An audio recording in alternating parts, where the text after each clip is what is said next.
Okay, I think the first thing that we were looking for was we're undergoing quite a significant change programme. Cultural change, but also implementation of SAP, IT system, and a change to our business operating model. And that we recognised the need to have change management expertise to come in and support that. And it was a skill that we didn't have in the business. How did you hear about it? I guess through reading the books and talking to other people, and everybody saying if you're undergoing a huge change like this, then you really should have some professional support. And I think we didn't really know what that looked like. And talking to a number of colleagues, BIE were recommended. And I've worked closely with Ben, and I guess in the last 18 months, now we know what really good looks like. And why did you decide to go down the route of interim management rather than management consultancy?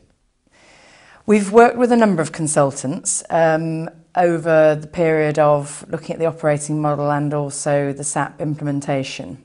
And they bring a specific skill set that I think comes and goes.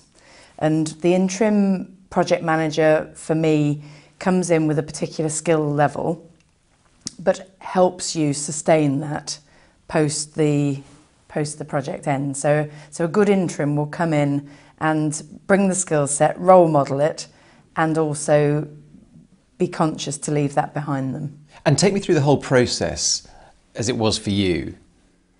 So we would have had a number of different experiences. The most recent would be a programme manager who has come in to help us with HR transformation, who is very quickly able to build relationships with different team members, whether that's in shared services or in our own site teams and sense of expertise, who can isolate specifically, are we dealing with a people issue that needs training and support? Are we looking at systems that need to be adapted?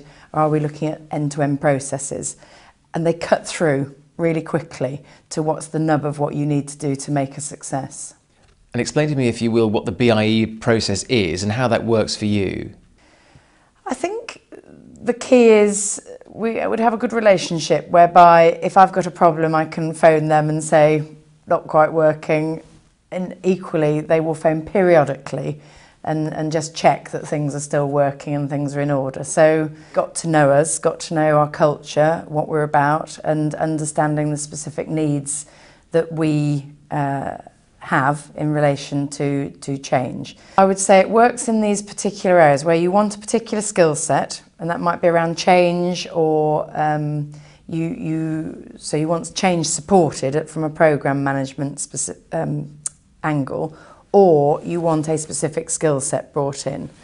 I wouldn't be a particular fan of using interim to manage business as usual roles unless we absolutely have to. So my preference there would be to give an internal candidate an opportunity to step up. So where it's a planned cover for maternity leave or cover while somebody goes on another project, use that as an opportunity to give somebody a leg up and a chance to learn a new skill set. And where do you see over, say, the next couple of years the use of interims as far as Kerry Foods are concerned? Particularly around change management. The interim manager, I think, actually turns that into practical application. And if they're good at what they do, will leave you behind a sustainable change in the way that you're operating. So you would bring the skill set in for a particular time period, for a particular project, deal with that project at speed, and then the requirement for that expertise has gone again.